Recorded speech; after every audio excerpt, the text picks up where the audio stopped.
Sizga aql berilgan. Bir tafakkur qilib ko'ring. Kuningiz nimalar bilan o'tayapti? TikTok, Instagram, faqat ovqat yeyish, kiyinish, o'zimizni nafsimizga xizmat qilyapmiz.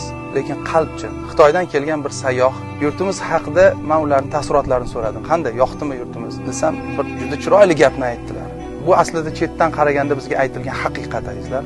Sizlar dedi, go'yoki bir umr yashaydigandek, o'lmaydigandek uylar, imoratlar qurar ekansiz.